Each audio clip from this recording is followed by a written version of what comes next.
Hi friends, welcome back to my channel. My name is Sasha, and today I am taking a little, what would you call it? What do you call it when you take something out of someone's book? A leaf? A page. I'm taking a page. Wow. Out of, I think my name is Martinez may have started this trend. She's the first person I saw to do it, so I'm giving her credit. We're taking a page out of Martinez's book, and we're doing the in and out of 2025 for books specifically. So I have quite a list of things. I will be looking down at my list as we go, and then yapping about them in between. Because I'm a yapper, I just can't help it. So first up in is Storygraph. I have been using Storygraph since November. I have a lot of fun with the app with tracking what I'm reading. I have also just joined my first book challenges for 2025. I joined Books and Lala's, both of her challenges. She has a cover challenge and she has a word or phrase challenge. And I also joined the Storygraph challenge, which actually is like a hidden teachable moment because it teaches you how to use the app through every single challenge, which I think is so genius, especially because so many people are hopefully migrating over to Storygraph. And the other really good thing they mentioned is you should probably start adding your books to these challenges now in December, because come January, that's when all of the New Year's resolutions and challenges happen, and so many people join the app and put in their challenges, and it's going to be a little slow going. So if you want to get your challenges set up, I recommend doing it in December. Hopefully I get this video out before the new year so you can hear that advice and take it. Obviously, that means what's out is Goodreads. So I found out a few months ago that Goodreads is actually owned by Amazon and Jeff Bezos. And Amazon uses the information we post through our reviews and our ratings to sort of infiltrate publishing. That sounds really nefarious, but it kind of is. And sort of manipulate it to put out similar books that they think are going to be popular and sell well and make them money. So I don't love the idea that my reviews are being used in that way. However, if I want to continue being a ARC reader, a lot of the authors or programs that select ARC readers request that you submit your Goodreads to them for verification. So I'll be keeping my Goodreads open. I've had it since 2012, and I have over 300 reviews posted there. The other good thing about Storygraph, and the only reason I wasn't more afraid to switch over, is you can import all of your shelves and data from Goodreads right to Storygraph. So all of my reviews got imported, all of my ratings, all of my things. So I didn't lose anything by transitioning, and I also didn't have to import over like 700 books myself. It's closer to thousands, let me be real. In is bookshop.org, which if you didn't know, I am officially an affiliate. You could click the link below, that's in my description, and anything you purchase after using my link will go back to me in a small percentage as well. So you would be supporting indie and local bookstores as well as supporting an indie creator, which I would really appreciate. Am I considered an indie creator? What would I be called? Just a small creator? I don't know. I have a few different bookshelves available for you to browse. I have a list of the books I'm going to be reading with my book club. I have a list of books that I recommend that are my favorites. I have a list of books that are on my TBR, on my radar, that I really want to read. And I have a list of books that I'm currently reading or that I know is up next that I have to read. And I do have a wish list as well, which has nothing to do with my affiliate link. I don't think if you purchase anything from my wish list to send to me, I get any money from that. I just get what you send me. So that's available too. I actually need to update it with more books because I just did 2 book videos and I found like 5 books I want to add to my TBR. So I wrote them down. I'm going to do that later. And I did mention it briefly, but the good thing about bookshop.org is you can select an independent or local bookstore near you that you want your purchases to profit. Like, I don't know a better way to explain that, but you can select whichever bookstore you want to benefit from your purchases, or if you don't select one, they're just going to sort of divide it up and help bookstores that are local and independent, which I think is great, especially in the United States as we go into the uncertainty of 2025. Out, with exceptions, is Amazon. And the exceptions are Kindle Unlimited for indie authors, because most authors, the way I understand it, is if they're on Kindle Unlimited, it's an exclusive contract. So those ebooks cannot be on any other platforms. So for a lot of Kindle Unlimited indie authors, this is the only way they're making money on their books. Some indie authors, one of my favorites, for example, is Eliana Lee. She's an author who is in Australia. And the only place I can get physical copies of her books is Amazon. So I will be supporting indie authors through Amazon, but I'm going to be trying my best not to buy like supplies or anything else. Just willy-nilly other books. Like any popular books that are on Amazon, I for sure can get on bookshop.org. Okay. In 2025, libraries. I am currently using my library for multiple different things, but I wanted to remind you guys of something that I realized the other day. So me and my therapist are working on me learning to cook. I'm autistic. I have a lot of gastro problems. Me and food are not friends. We're enemies, okay? And one of the things I'm hoping will help with that is to become more self-sufficient and to not burn the kitchen down in the process, because every time I've tried to cook, I burn either the thing I'm making or myself.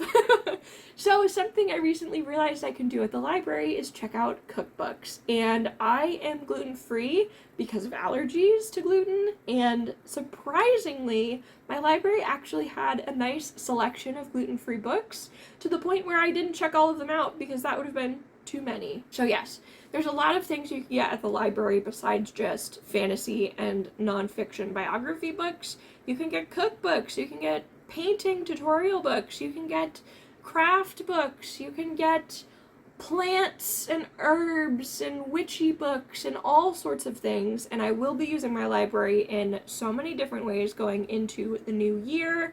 You can also get digital copies of books off of Libby and Hoopla. Hoopla also has music and CDs and TV shows and manga and just so much stuff. So if you aren't using your library, I really recommend it, because you get all that stuff for free, with the only expectation being that you return it in the same condition you got it, and it's not all that challenging to do. My phone someone's calling me, I guess, so I'm gonna keep going. Out, which is the opposite of the libraries thing, is overconsumption of the next new thing. This isn't something I'm especially guilty of. I definitely was when I had a disposable income, when I was not chronically ill and when I was still working full-time jobs. I spent money like it was water, and mostly on books, if I'm being totally honest. Books and like craft stuff. So I don't do this as much anymore, but I think it's a good reminder to maybe someone who's watching that you don't need the newest Kindle. And chances are the newest Kindle isn't going to work right. So, like, there was a huge recall on the newest Kindle that came out that everyone was obsessed with. It didn't even work. So this is just a reminder that we don't need the new tech. It's not a need, it's a want. And it's probably smarter to wait until the third or fourth generation of that tech comes out anyway. Because if yours still works, it still works. My Kindle is like 7th or 6th generation, which came out in 2012. Is that right? No, mine's... When did I get my Kindle? I don't know. I'll insert information here. My Kindle's fucking old, okay? I've had to reset it twice, and it works completely fine. It's not slow anymore. It's great. It holds all of my books. It's just a good little it's a good little Kindle, and it's just a reminder, you don't need all of those highlighters. You don't need all 1 million colors of sticky tabs. You don't need all the things, okay? Use what you have, and once that's gone, or once it breaks, then you can buy something new. Just a thought, okay? In audiobooks, I notoriously, and I've talked about this in my Lights Out book review, I'm pretty sure, I notoriously have a lot of challenges when it comes to audiobooks because of the way that my brain works. When I used to listen to audiobooks, I had to just lay down and not move and just look at the ceiling and listen to it and let the words go into my brain. Obviously, that's a little time consuming. It works great if I'm in a flare and stuck in bed and can't move anyway, because I'm already doing that. And now I'm getting to read a book at the same time, and I don't have to hold it up, and I don't have to use my eyes, I can just listen. But in order to be productive while reading audiobooks, I had a big challenge with that. I couldn't do it. Until I started listening to Lights Out while I was wrapping like 200 Christmas gifts for my Etsy shop. And then I was like, okay, if I'm doing a monotonous task where I don't need to think to myself, it's just like fold, fold, tape, tape, tape, fold, fold, tape, tape, tape. Like, those are my thoughts. I can have those thoughts and also hear the book. So then I started trying to do other things while listening to the audiobook. I would put away my laundry. I leveled up and went on a drive somewhere, and I could listen to it while I was driving. And so now I've learned to love audiobooks, and I do need to find the right platform to listen to them on, because I'm currently using Spotify, and I didn't know you got only so many minutes or hours per month with your premium subscription, and that's kind of annoying because it stopped me in the middle of a book. And also I've heard that they feed the audiobooks through AI for AI training, which I don't love. So if you have any recommendations of either a free service, I know that libraries are good resources. Not really mine though, because mine only has like old stuff. So any of the new titles I'm interested in, they don't have it. So I guess I can maybe try and use the audiobooks we do have to get through some backlist stuff. I don't know. Audiobooks are in though. I just have to figure out how to get them in. That's what she said. Okay. Out. Claiming audiobooks don't count as reading. You're dumb. Shut up. Next, in book clubs and visiting local indie bookstores. So I am, and I'm going to do Out also. The Out is feeling alone, specifically in my Orlando Bookish community. So I have also talked to my therapist about loneliness, and that is something that's extremely challenging when you're chronically ill and disabled, because my needs are much different than my able-bodied neurotypical peers. And I can't go out often, and when I do, it comes at a price, and I have to prepare mentally and physically before any events. So I can't just like, oh hey, we're doing this thing tonight, yeah great, I'll be there. Like, there's almost no way that would ever happen for me anymore. So I really have to plan ahead. And one of the things I'm trying to do is obviously the book clubs. I started my own book club for books that I think are really important. They're diverse, disabled, and queer stories for those kinds of people. And then I'm also in a book club with other women close to my age in our area. And I was added to that group by a former coworker. We worked at the same library together. And I've been to 2 of their meetings so far, and I'm enjoying it. So I am happy to have both of those clubs going into 2025. I also have just been kind of living under a rock, because since I got sick, it's taken me a few years to be able to feel confident enough to go out and do things on my own. I wear a medical alert bracelet in case I'm ever by myself and I pass out and there's just strangers around, you know, like that's a really scary thought. And I always think about how far away I have to park from somewhere. I always think about what time of day I'm going, how hot it's going to be, do I have water, have I eaten? There's a lot I have to do to prepare to go out. So there have been local indie bookstores, local romance indie bookstores that have popped up in the past few years, one of them in the past month, that I want to visit. I want to become a regular. I want to know the ladies who work there. I want to be their friends. And the only way that's going to happen is if I show up. And they also post about a lot of events and things that are going on each month. So I want to be more cognizant of going out to these indie locations and becoming more familiar with the local events in my area for bookish things. Like, one of the events is so fun. That's another thing that limits me from going is the cost.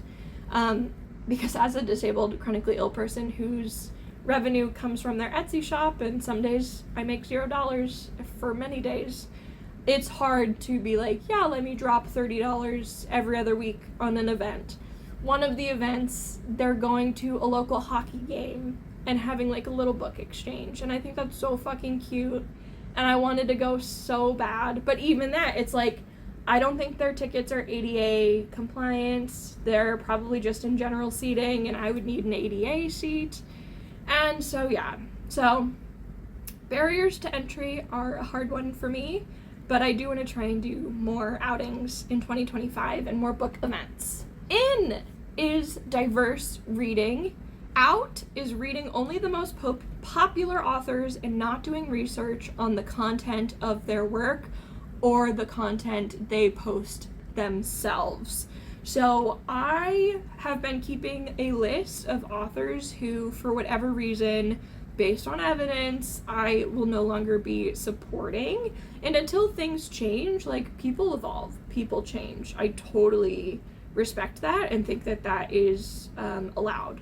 So if they were ever to do something drastically different, they could potentially come off of my list. I don't see that happening, but I'm not saying it couldn't ever happen. So anyway, diversify my reading is something I'm hoping to do more through my book club, because I want to make sure I'm representing everyone who's in my book club and also people who aren't in our book club, because that's kind of the whole point, is to get as many diverse perspectives on as many different topics as we can through the lens of romance and fantasy, which is something we all enjoy. And then I also want to do this new series I'm starting on my channel is where I judge the book tables at bookstores, and I think that's going to help me have a finger on the pulse of what is really popular, what is being recommended to someone who's maybe not as plugged in as I am, and see how it crosses over or how it extremely deviates from things I'm reaching for things I'm looking for, and from recommendations I'm getting from friends and mutuals who do a lot of great work in the diverse reading space.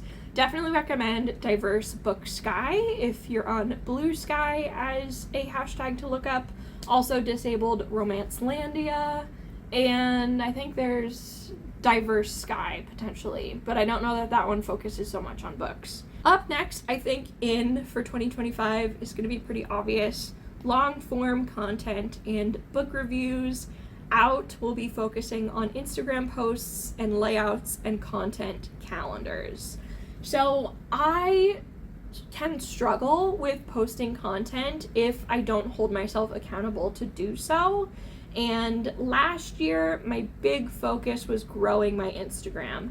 I did not have a number in mind, but I just knew I wanted to post at least 3 times a week if I could on Instagram, and I would plan out sometimes weeks in advance on a calendar what I was going to post. And I had a specific layout. So like this day it would be a bookmark, this day would be a book review, this day would be a bookmark, this day would be a picture of me, this day would be a bookmark, this day would be a picture of me, so that when you looked at it, it was all really cohesive and all sort of made sense and was aesthetic. That's a lot of work. And I had a really rough year, if you didn't know. I had surgery in April. I had 3 complications from that surgery. I had a lot of infections this year, and it's been extremely tough to not just keep up with social media, but keep motivated with social media. And I think it's getting even more tough now with the incoming ban of TikTok. And it's kind of been helpful in a way that these websites have been, TikTok not so much, that's like not their fault that we're not going to have it anymore. It's the US government's fault. But when it comes to places like Meta, I left Facebook because I hated what it turned into, and I was so fucking sick and tired of it that I was just like, done. I'm feeling the same way about Instagram. My posts reach no one. My stories can get over 100 views, and I get maybe 1 like on my posts. That's egregious. That's crazy. And I'm just not feeling engagement there. Sometimes I'll leave comments. Like, I have one comment that has 20,000 likes. And it's like, that's the only time people are seeing me, is when I comment on someone else's extremely popular post. And like, I didn't know it would be popular when I commented on it, and then it goes viral, and then my comment goes viral, and it's like, but that's still not helping my Instagram platform.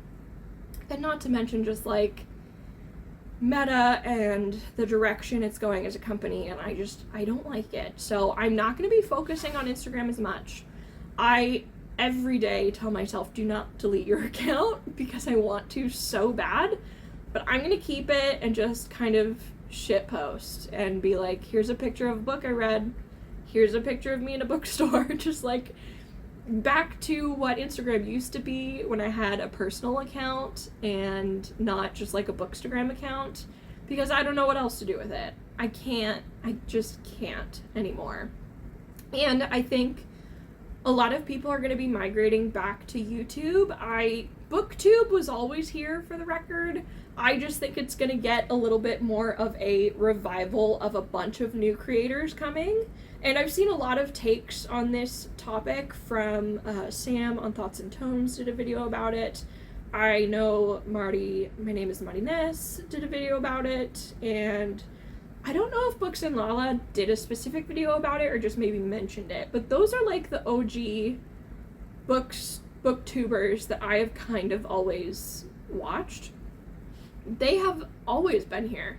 Their content is incredible. I love watching their reviews. I love watching everything they do. And I think it is time for me personally to continue consistently posting on YouTube. My goal for this channel specifically is to get it monetized as soon as possible. I don't know how long that will take. It would kind of be helpful for me to have something go a little viral and then get some traction from that.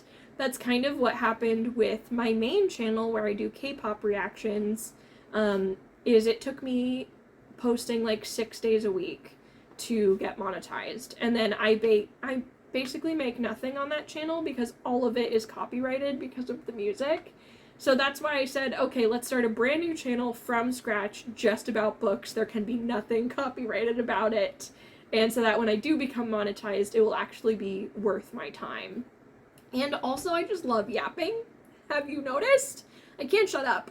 So that is also what we're doing over here. I think long-form content is going to be a focus of mine personally moving into 2025. And this channel is going to probably oscillate between books, I'm reading so much, and now I'm in my writing cave. Now I'm drafting. Now I'm doing all these things. It'll be more writing vlogs. It'll be more talking about my writing experience.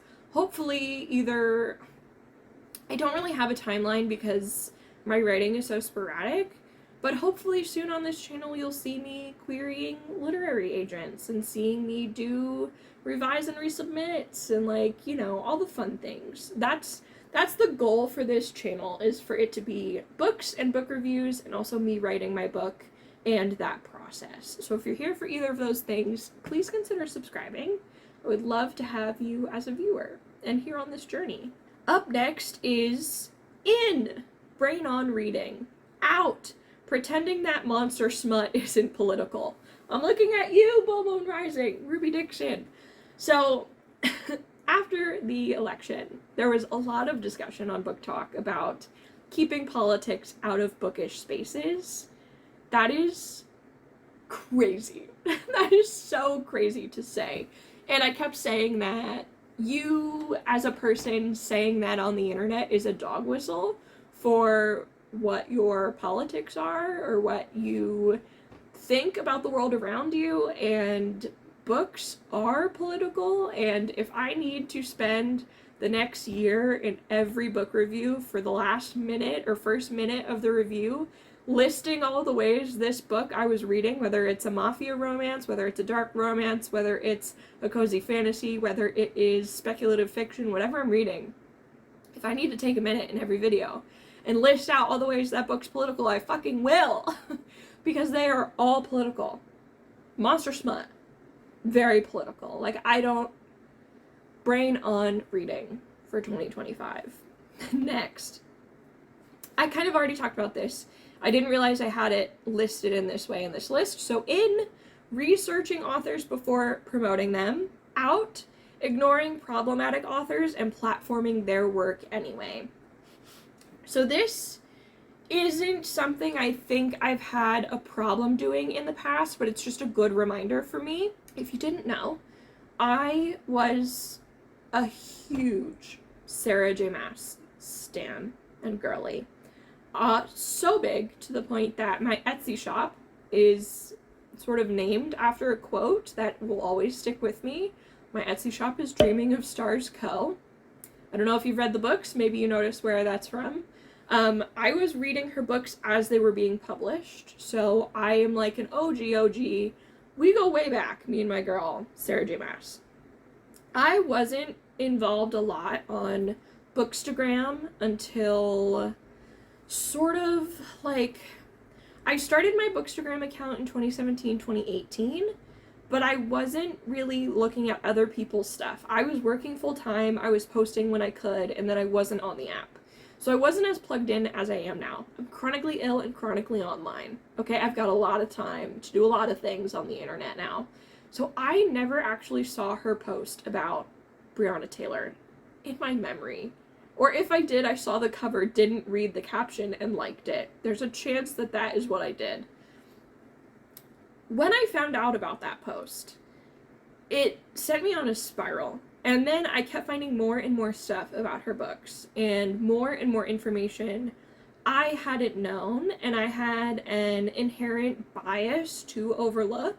And I started unpacking a lot of my internal racism, a lot of microaggressions I didn't even know were a thing. It was a lot of learning from the year like 2019, I would say, well, not even 2019, I would say 2020 through probably 2022 is when it stuck and solidified, and I was like, this is the type of person I am now. So that's something I want to continue with in 2025. If I have read an author and I promoted their books and then I find out after the fact that they're actually very problematic and XYZ, I'm gonna delete that shit immediately. I'm going to remove it from any platform that I've put them on, because I don't want to platform people who don't align with my morals or ethics or how I view the world. And I don't want to debate about it. You can like whoever you want to like. You can read with your brain off. You can think books are not political, but I'm probably not the creator or the channel for you. So maybe brain on while watching this video and do some critical thinking about if you want to follow someone like me or not. Because if I was you and I thought that, I wouldn't want to follow me. We're going to end on that note. That's a wild place to end, but this video is already so long. I hope you enjoyed the ins and outs Bookish edition of 2025. I will also be doing this video over on my main channel, ins and outs of K-pop, as well as my personal goals. So if you're interested in any of that, you can head on over there. Otherwise, I'll see you guys in my next Bookish video. Thanks for being here. Bye!